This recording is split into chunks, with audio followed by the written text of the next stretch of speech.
the new leadership teams of the House and Senate are starting to really take shape, with lawmakers choosing South Dakota's John Thune to follow Mitch McConnell as Senate leader.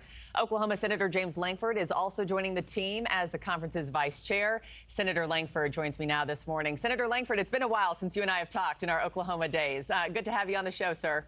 You bet. Good to get a chance to visit with you again. You will have a major role crafting Senate Republicans' agenda. What have you been tasked with? And on day one, what does your to-do list look like?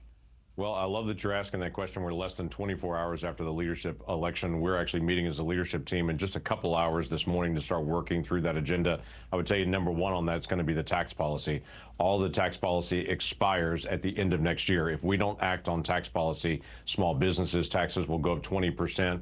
We've got every single American, their taxes will go up. We'll lose things like research and development, the bonus depreciation, which a lot of manufacturing uses, that tax credit. So there's a lot that we need to be able to work on to make sure that we've got a growing economy in the days ahead, and that will dominate a lot of the work initially. Do you have any fear that it'll be difficult to pass some of these bills and some of these agenda items with such a small majority? And is there any discussion about removing the filibuster? There is no discussion of removing the filibuster. In fact, John Thune was asked that question yesterday, right after he was announced as leader, and he just was a very clear, straightforward, no, we're not going to take away the filibuster. That needs to remain. That is a part of America and who we are. It's a part of our structure that we need to be able to keep there. As far as the difficulty in passing something, this is the United States Congress. Everything we pass is difficult because there are lots of opinions that jump into this. But I think the American people do not want their taxes to rapidly accelerate in 2026. They want the economy to continue to grow. So we've got to be able to work on that to be able to make sure that we get that right. So it'll take months to be able to do it. It'll be noisy, but it needs to be done. Yeah, nothing without its hurdles in Congress. Let's talk about some of President-elect Trump's picks for cabinet positions that are drawing criticism. And let's start with Matt Gaetz. As Brooke Schaefer was just laying out, that announcement got met with some audible gasps, reportedly. Will you give him the green light in a Senate confirmation?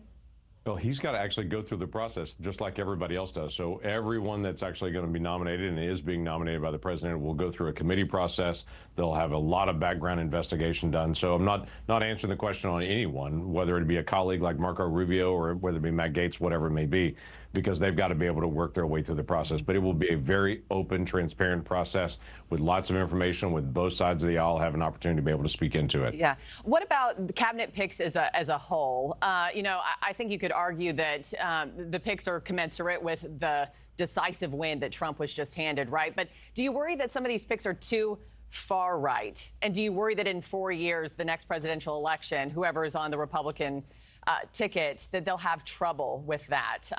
And some of these picks won't speak to the moderates, the independents, even some of the Democrats who have now handed him a second chance. I would say I heard very clearly America say we want closed borders. We want to have national security. We want to be able to lower crime in America. We want to have a growing economy. We don't want high gas prices. America spoke pretty clearly on that across the election. So what I'm seeing initially are picks to be able to say, how do we actually start putting some of these things into place? Even the conversation that you just spoke about earlier, just dealing with Tom Holman coming in, the president was very clear all along, hey, I want to be able to have a secure border. People that are here in the country that a court has ordered them removed, they need to go, actually. They've gone through the legal process. They're either a national security risk, they're a criminal risk for a criminal background, or a court has ordered them to be able to depart. Those are clear individuals that need to be able to leave the country. Everyone has said they're not legally present, and I think America spoke on that pretty loud.